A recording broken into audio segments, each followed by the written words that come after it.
സൗഖ്യമുള്ളവളായി സന്തോഷമുള്ളവളായി കട്ടിലിലായിരിക്കുന്നത് കണ്ടു. ആരുടെ പ്രാർത്ഥന കൊണ്ടാണ്? അമ്മയുടെ പ്രാർത്ഥന.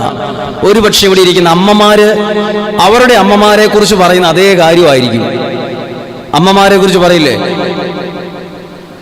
ബാംഗ്ലൂർ സെന്റ് ജോൺസ് മെഡിക്കൽ കോളേജിലെ ഡോക്ടറായ മകൻ പറയാണ്, എൻ്റെ അമ്മയുടെ പ്രാർത്ഥന കൊണ്ടാണെന്ന്. ആ അമ്മയ്ക്കാണെങ്കിൽ 5ാം ക്ലാസ്സിൽ പഠിക്കുന്ന കൊച്ചിന് ഇംഗ്ലീഷും ഹിന്ദിയും പറഞ്ഞു കൊടുക്കാൻ അറിയില്ലാത്ത അമ്മയാണ് ഈ ഡോക്ടറുടെ അമ്മ. പക്ഷേ ഈ ഡോക്ടർ പറയുകയാണ്, മെഡിക്കൽ കോളേജിലെ സെന്റ് ജോൺസ് മെഡിക്കൽ കോളേജിലെ ഡോക്ടർ പറയുന്നു, എൻ്റെ അമ്മയുടെ പ്രാർത്ഥന കൊണ്ടാണ്. അപ്പോൾ ആ മകൻ നല്ല നിലയിലെത്തിയപ്പം തിരിഞ്ഞു നോക്കിയിട്ട് പറയുവാണ്, ഇവിടെ എത്താനുള്ള കാരണം അമ്മയുടെ പ്രാർത്ഥന കൊണ്ടാണ്. ഒരുപക്ഷെ ഇവിടെ ഇരിക്കുന്ന ഒരുപാട് പേര് പറയുന്ന ഒരു കാര്യമാണ്. അപ്പോൾ ഇവിടെ എല്ലാ അമ്മമാരും ഓർത്തു, നിങ്ങളെ ചിലപ്പോൾ കളിയാക്കും. അയൽവാസികൾ എന്നും നിങ്ങളെക്കുറിച്ച് പറഞ്ഞായിരിക്കും ചിരിക്കുന്നത്. അല്ലെ നിങ്ങൾ എന്നും ഉടുത്തൊരുങ്ങി പോകുന്ന കാണുമ്പോൾ നമ്മളെ വിമർശിക്കും. കള്ളു കുടിക്കുന്ന ഒരാളെ ആരും വിമർശിക്കത്തില്ല. വ്യഭിചാരത്തിന് പോകുന്ന ഒരാളെ ആരും ഒന്നും മിണ്ടത്തില്ല. പക്ഷെ പള്ളിയിൽ പോകുന്ന ഒരാളെ പരസ്യമായി കളിയാക്കും. തെറ്റായ ഒരു വഴിക്ക് നടക്കുന്ന ആരെങ്കിലും എന്തെങ്കിലും തരത്തിൽ എല്ലാവരും ഉള്ളിൽ പറഞ്ഞാലും ആരും പുറത്തൊന്നും പ്രശ്നമില്ല. പ്രാർത്ഥിക്കുന്ന ഒരാളുടെ മേലെ ആയിരിക്കും എല്ലാവരും കുതിര കയറുന്നതും കളിയാക്കുന്നതും ഒറ്റപ്പെടുത്തുന്നതും എല്ലാം. എന്നാൽ ശ്രദ്ധിച്ചു, ഇന്ന് നിങ്ങൾക്കുള്ളൊരു ദൂതാണ്. പ്രാർത്ഥിക്കുന്ന എല്ലാ അമ്മമാർക്കും സന്തോഷ വാർത്തയാണ്. നിങ്ങളുടെ പ്രാർത്ഥനയിലൂടെ നിങ്ങളുടെ തലമുറ അനുഗ്രഹം പ്രാപിച്ചിരിക്കും. അവർക്ക് പറഞ്ഞേ ഹല്ലേലൂയ, ഹല്ലേലൂയ. ഇവിടെ ഇരിക്കുന്ന ഒത്തിരി അമ്മമാര് നിങ്ങളുടെ മക്കളെ ഓർത്ത് പലവിധ കാരണങ്ങളായി പ്രാർത്ഥിക്കുന്നവരായിരിക്കും. കുറച്ച് സമയം കഴിയുമ്പോൾ നിങ്ങൾ ഉറങ്ങാൻ തുടങ്ങുമ്പം 2 സാക്ഷ്യം ഞാൻ പറയിപ്പിക്കാം. ഉറങ്ങാൻ തുടങ്ങും, ഇപ്പോൾ ഉറങ്ങുന്നില്ല, കുറച്ച് കഴിയുമ്പോൾ തൂങ്ങാൻ തുടങ്ങും. അപ്പോൾ ഒരു സാക്ഷ്യം പറയുമ്പോൾ എഴുന്നേൽക്കും. അപ്പോൾ അന്നേരം പറയാം, ഒരു അപ്പൻ്റെ പ്രാർത്ഥനയും ഒരു അമ്മയുടെ പ്രാർത്ഥനയുടെ ഗുണം ഞാൻ പറഞ്ഞു തരാം. എൻ്റെ അടുത്ത് ഒരു കൊല്ലം ജില്ലയിലുള്ള ഒരു ഒരുപക്ഷെ നിങ്ങൾ കേട്ടിട്ടുണ്ടാവും. ഒരു അമ്മ പറഞ്ഞു, ഹസ്ബൻഡ് വിദേശത്താണ്, ഹസ്ബൻഡിൻ്റെ അപ്പനും അമ്മയും അവിടെ ഉണ്ട്, ആകെ ഒരു മകനേ ഉള്ളൂ. ആ മകൻ എന്നും നന്നായിട്ട് ഭക്ഷണം കഴിച്ച് നല്ല ശരീരമുള്ളൊരു മനുഷ്യൻ, ചെറുപ്പക്കാരുടെ ചെറിയ കൊച്ചാണ്. അവന് 28,000 രൂപയുടെ ഫോണാണ് അവൻ്റെ അപ്പം മേടിച്ചു കൊടുത്തത്. 28,000 വലിയ ഫോണ്. അവൻ അഡിക്റ്റായി. ഇപ്പോൾ അവൻ നിരാശാരോഗമാണ്. മുറിയിൽ നിന്ന് പുറത്തിറങ്ങില്ല. ഭയങ്കര തടി, എല്ലാത്തിനും ദേഷ്യം, ഭയങ്കര ഒരു പ്രത്യേക അവസ്ഥ. അപ്പോൾ ഫോണിൽ കൂടെയാണ് സംസാരിക്കുന്നത് അമ്മ. അപ്പോൾ അമ്മ ഇങ്ങനെ പറഞ്ഞപ്പോൾ ഞാൻ അന്നേരം സാധാരണ ആളുകളോട് പറയുന്ന പോലെ പറഞ്ഞു, എവിടെയെങ്കിലും ആ കൊച്ചിനെ കൊണ്ട് നിങ്ങളുടെ അടുത്ത് പ്രാർത്ഥിക്കുന്ന സ്ഥലമോ എവിടെയെങ്കിലും കൊണ്ടുപോയി പ്രാർത്ഥിപ്പിക്കും. അപ്പോൾ ഒരാഴ്ചത്തെ ധ്യാനം കൂടാനൊന്നും പറ്റത്തില്ല. അങ്ങനെ പറഞ്ഞു. വീട്ടിലിരുന്ന് ചെയ്യാൻ പറ്റുന്നൊരു കാര്യമുണ്ടോ എന്ന് ചോദിച്ചു. അപ്പോഴാണ് എൻ്റെ മനസ്സിൽ അന്നേരം വന്ന ആലോചനിച്ച് എടുത്തൊരു വചനമല്ല, മനസ്സിൽ വന്നൊരു വചനം പറഞ്ഞു കൊടുത്തു. സക്കറിയ 9:8 വചനം. എന്താണെന്നറിയോ വചനം? ആരും കയറി ഇറങ്ങി നടക്കാതിരിക്കാൻ ഞാൻ എൻ്റെ ഭവനത്തിന് ചുറ്റും പാളയമടിച്ച് കാവൽ. ഇതാ വചനം. ഈ വചനം അവന് വേണ്ടി, അതായത് നമ്മൾ അറിയാം ഇവിടെ റബ്ബർ കർഷകരൊക്കെ ഉണ്ട്, റബ്ബർ ബെഡ് ചെയ്യും. നല്ല പാല് കിട്ടുന്ന റബ്ബർ ബെഡ് ചെയ്യുന്നത് എങ്ങനെയാണ്? അതിനോട് ചേർത്ത് കെട്ടിവെക്കും. ഒരു മരത്തോട് ചേർത്ത് കെട്ടിവെക്കും, ശരിക്കും മുറുക്കി കെട്ടും. ഞാൻ ഇങ്ങനെ ആ അമ്മയോട് പറഞ്ഞു, ഈ വചനം അവൻ്റെ ജീവിതത്തോട് ശരിക്കും ചേർത്ത് കെട്ടി വരിഞ്ഞു മുറുക്കിയാൽ എങ്ങനെ ചേർന്നിരിക്കും? അതുപോലെ വെച്ച് ആ വചനം അവനിൽ പ്രവർത്തിക്കണം. പ്രാർത്ഥിച്ചു. അങ്ങനെ ഒരു ദിവസം അവൻ അത്ഭുതം എന്ന് പറയട്ടെ, ഞാൻ ഈ വിഷയം മറന്നു. ഈ അമ്മ ഇത് വേദവാക്യം പോലെ എടുത്ത് ഇത് തന്നെ ഈ വചനം അവൻ്റെ ജീവിതത്തോട് ചേർത്ത് പ്രാർത്ഥിച്ചു കഴിഞ്ഞപ്പോൾ ഇവൻ ഈ 28,000 രൂപയുള്ള ഫോൺ, നല്ല വിലയുള്ള ഫോൺ എടുത്ത് അമ്മയുടെ കൊടുത്തിട്ട് പറയാണ്, ഇത് അമ്മ എവിടെയെങ്കിലും കൊണ്ടുപോയി തല്ലിപ്പൊട്ടിച്ച് വെള്ളമില്ലാത്ത കിണറ്റി കൊണ്ടുപോയി കളയണം, കിണറ്റി കൊണ്ടുപോയി കളയണം. എനിക്കിത് വേണ്ട, ഇത് ആർക്കും ഉപയോഗിക്കാൻ കൊടുക്കരുത്, ഇത് കളയണം. അമ്മ അന്നേരം മനസ്സിൽ സന്തോഷിച്ച് എന്നെയാണ് വിളിച്ചത്. എന്നോട് പറഞ്ഞു, അച്ഛാ, ഞാൻ ആദ്യമായിട്ടാണ് എൻ്റെ മകൻ്റെ ജീവിതത്തോട് ചേർത്ത് ദൈവവചനം വെച്ച് പ്രാർത്ഥിച്ചിട്ട് ഞാൻ അത്ഭുതം കാണുന്നത്. ഈ മകൻ പിന്നീട് കാലക്രമത്തിൽ എന്ന് പറഞ്ഞാൽ സമയം എടുത്തിട്ടാണെങ്കിലും വലിയ മാറ്റമുള്ള അവസ്ഥയിലാണ് ഇപ്പോഴുള്ളത്. ആൾക്ക് രക്ഷപ്പെടണമെന്ന് ആഗ്രഹമുണ്ട്. കുറച്ചുകൂടെ ഇങ്ങനെ അവിഞ്ഞ അവസ്ഥ മാറണമെന്ന് ആഗ്രഹം. ജീവിതത്തിൽ ദൈവവചനം പ്രവർത്തിക്കാൻ തുടങ്ങിയപ്പം അമ്മയുടെ പ്രാർത്ഥന കൊണ്ട്. വിശുദ്ധ അഗസ്റ്റിനായത് ആരുടെ പ്രാർത്ഥന കൊണ്ടാണ്? അമ്മ പ്രാർത്ഥിച്ചിട്ടാണ്. അമ്മ ഒരു മെത്രാൻ്റെ അടുത്ത് പോയി പറഞ്ഞപ്പോഴും തിരിച്ചു വരുമ്പം ആ മെത്രാൻ പറഞ്ഞ് കരയരുത് കേട്ടോ, വിഷമിക്കണ്ടെന്ന് പറഞ്ഞ് തിരിച്ചു വരുമ്പോഴും മകൻ കിടന്ന് വിഷം കെട്ടും കള്ളുകുടിയും തോന്നിവാസം അപ്പനേക്കാൾ വലിയ കള്ളുകുടിയനായിട്ടാണ് മാറിക്കൊണ്ടിരിക്കുന്നത്. അപ്പോഴാണ് മോനിക്ക് എന്ന അമ്മ പ്രാർത്ഥിച്ചിട്ട് മകനെ വിശുദ്ധനാക്കി. അമ്മമാരുടെ പ്രാർത്ഥനയോളം ശക്തിയുള്ള പ്രാർത്ഥന വേറെയില്ല. അമ്മമാര്, പക്ഷെ മക്കൾ വരെ അമ്മമാരെ ചൂണ്ടി പറയും, പ്രാർത്ഥന നിർത്തിക്കോ, ഇവിടെ പ്രാർത്ഥിച്ചേക്കരുത്, ഒച്ച കേട്ട് പോയേക്കരുത്. ബാത്റൂമിൽ കയറി ഇരുന്ന് വീട്ടിൽ പ്രാർത്ഥിക്കുന്ന അമ്മേനെ എനിക്കറിയാം. മക്കൾ വീട്ടിൽ പ്രാർത്ഥിക്കുന്ന ഒച്ച കേൾക്കാൻ പാടില്ല. അതുകൊണ്ട് ടോയ്ലറ്റിലെ പൈപ്പ് തുറന്നു വെച്ചിട്ട് മക്കൾക്ക് വേണ്ടി കൈവിരിച്ച് ബാത്റൂമിനകത്ത് നിന്ന് ഒച്ച കേട്ട് കഴിഞ്ഞാൽ ഭർത്താവും മക്കളും ഒറ്റക്കെട്ടായിട്ട് ആക്രമിക്കും. അമ്മേനെ പ്രാർത്ഥിക്കുന്നതിന് വേറൊന്നിനുമല്ല. അപ്പൻ ടി വി കാണുന്നതിന്, മൊബൈൽ ഉപയോഗിക്കുന്നതിന് ഫുൾ സ്വാതന്ത്ര്യം കൊടുത്തിട്ടുണ്ട്. മക്കൾ അപ്പൻ്റെ കൂടെ ഭയങ്കര ഇവർ ഒറ്റക്കെട്ട്, അമ്മ ഒറ്റപ്പെട്ടു, പ്രാർത്ഥിക്കുന്ന ഒറ്റ കാരണത്താൽ ഒറ്റപ്പെട്ട്. പക്ഷേ പ്രാർത്ഥിച്ച കുടുംബത്തിൽ വിടുതലുണ്ടായ സംഭവം എനിക്കറിയാം. ഇത് പറയുമ്പോൾ വരെ ഈ പ്രാർത്ഥന ചൊല്ലിയിട്ട് അനുഗ്രഹം ഉണ്ടായ വ്യക്തികളെ എനിക്ക് മനസ്സിൽ കാണാൻ പറ്റും. അതുകൊണ്ട് പ്രിയപ്പെട്ടവരെ, ദൈവവചനം പഠിപ്പിക്കുന്നു, ഈ രാത്രിയിൽ ഉറക്കളിച്ച് 10:30 സമയമായി നിങ്ങൾ വിഷമിച്ച് പ്രാർത്ഥിച്ച് ഇരിക്കുന്ന നിങ്ങൾ അറിയാത്തൊരു അനുഗ്രഹം നിങ്ങളുടെ കുടുംബത്തിൽ ഇന്ന് വരും. ഒരു കരം ഉയർത്തി ഉറക്കെ പറയാം, ഹല്ലേലൂയാ, ഹല്ലേലൂയാ. കരങ്ങൾ താഴ്ത്താം. അമ്മമാരുടെ പ്രാർത്ഥന രണ്ടാമത്തെ ഒരു പ്രാർത്ഥനയാണ്. അപ്പന്മാരുടെ പ്രാർത്ഥനയ്ക്കാണോ അമ്മമാരുടെ പ്രാർത്ഥനയ്ക്കാണോ വില കൂടുതൽ? അത് അമ്മമാർ പറയും. അപ്പോൾ അമ്മമാരുടെ പ്രാർത്ഥന കേട്ട് എത്ര പേരെ രക്ഷപ്പെട്ടിട്ടുള്ളൂ? വീട്ടിൽ എത്ര പേര് രക്ഷപ്പെട്ടിട്ടുണ്ട്? ഈ വീട്ടിൽ ഒറ്റയാളെ രക്ഷപ്പെട്ടിട്ടുള്ളൂ.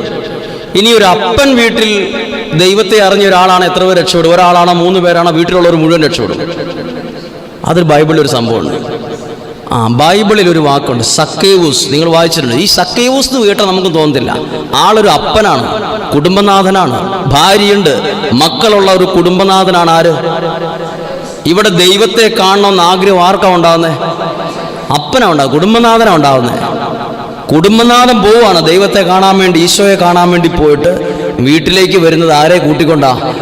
ഈശോയെ. അപ്പന്മാരുടെ ഡ്യൂട്ടിയാണിത്, അപ്പന്മാരുടെ ഒബ്ലിഗേഷനാണിത്, കടമയാണിത്. എൻ്റെ വീട്ടിലുള്ള എല്ലാവരും ആ കുടുംബനാഥനിലൂടെ വേണം ദൈവത്തെ കാണാനും ദൈവത്തെ അറിയാനും. അപ്പോൾ ഒന്ന് നമുക്ക് നമ്മുടെ വീട്ടിലെല്ലാവരും പലരും പറയും, വീട്ടിൽ പ്രാർത്ഥിക്കും, പലപ്പോഴും അപ്പനുണ്ടാവില്ല വീട്ടിൽ പ്രാർത്ഥന. കടയടച്ച് വരുമ്പോൾ സമയം പോവും, പിന്നെ ബിസിനസ്, തിരക്ക്, ജോലി, പിന്നെ കണക്ക് കാര്യങ്ങൾ, ഉത്തരവാദിത്തങ്ങളെല്ലാം. അപ്പോൾ അപ്പനുണ്ടാവില്ല. നമ്മുടെ കുടുംബത്തിലെ ഒരു അനുഗ്രഹം തടസ്സപ്പെട്ട് കിട്ടും, നമുക്കതിന് മാത്രം സമയമില്ല. ഈ വീട്ടിലെ സക്കേവൂസ് എന്ന് പറയുന്ന ആളെന്ന ഒരു പരമ ദാരിദ്ര്യം പിടിച്ചു കിടന്ന ഒരാളല്ല. നല്ല അന്നത്തെ കാലത്ത് സമ്പന്നനായൊരു മനുഷ്യനാണ്, അറിയപ്പെടുന്ന ഒരാളാണ്. അദ്ദേഹമാണ് പോയത് ദൈവത്തെ വീട്ടിലേക്ക്. ഈശോ, ഈ സക്കേവൂസ് എന്ന കുടുംബനാഥൻ ഈശോയെ കൂട്ടിക്കൊണ്ടുവരുന്ന അന്നു വരെ സക്കേവൂസിന്റെ ഭാര്യ ഈശോ ആരാണെന്ന് കണ്ടിട്ടില്ലായിരുന്നു. ആരിലൂടെയാ കണ്ടത്? ഭർത്താവ് കൂട്ടിക്കൊണ്ടു വന്നപ്പോഴാണ് കണ്ടത്. മക്കൾ കണ്ടിട്ടില്ലായിരുന്നു. എങ്ങനെയാ കണ്ടത്? ഞങ്ങളുടെ പപ്പ ഇതാ ഈശോയെ കൂട്ടിക്കൊണ്ട് വീട്ടിൽ വന്നപ്പോഴാണ് ഇന്ന് വരെ ഈശോയെ കണ്ടിട്ടില്ലാത്ത മക്കൾ ദൈവത്തെ കണ്ടത്.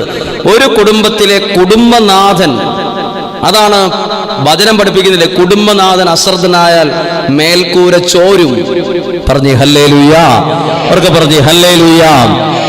ശ്രദ്ധിച്ചു. അപ്പൊ നോക്കിയേ, ഒരു കുടുംബനാഥൻ ദൈവത്തെ കൂട്ടിക്കൊണ്ടു വന്നപ്പം സക്കേവൂസ് എന്ന കുടുംബനാഥനോട് ഈശോ പറഞ്ഞത്, നീയും നിന്റെ കുടുംബവും വീട്ടിലുള്ളവരെ മുഴുവൻ അവിടെ ഒരൊറ്റ കെട്ടാക്കി. ഒരമ്മ പ്രാർത്ഥിച്ചപ്പോൾ ഒരാളെ രക്ഷപ്പെട്ടെങ്കിൽ ആ വീട്ടിലെ ഒരു കുടുംബത്തിലെ കുടുംബനാഥൻ ദൈവത്തെ അറിഞ്ഞപ്പം വീട് മുഴുവൻ അത്. അപ്പോൾ ഞാൻ വിശ്വസിക്കുന്ന ബൈബിളിൽ നിന്ന് അപ്പന്റെ പ്രാർത്ഥനയ്ക്ക് വീട്ടിലൊരു പ്രത്യേക വിലയുണ്ട്.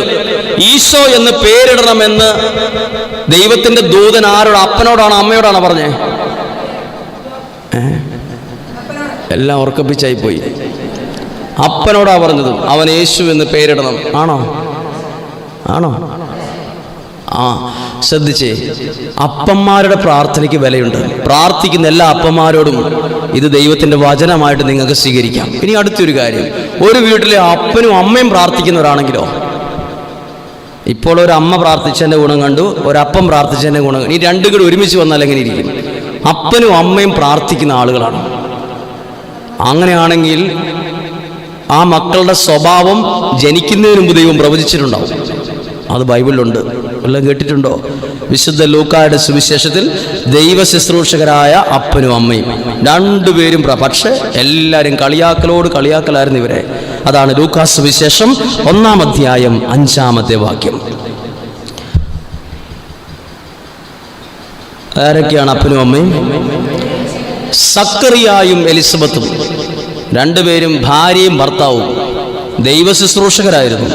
അവരുടെ പ്രത്യേകത എന്നാണെന്ന് 6-ാമത്തെ വചനം വായിക്കുകയാണ്.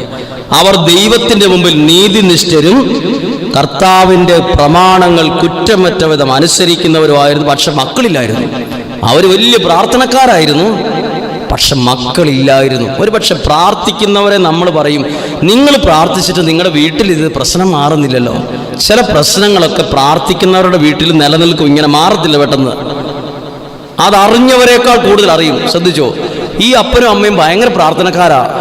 പ്രാർത്ഥിക്കാത്തവർക്ക് വരെ മക്കളുണ്ടായിട്ടുണ്ട്. പക്ഷെ ഇവിടെ ഭയങ്കര പ്രാർത്ഥനയായിട്ട് നടക്കുന്ന ആൾക്ക് മക്കളില്ല.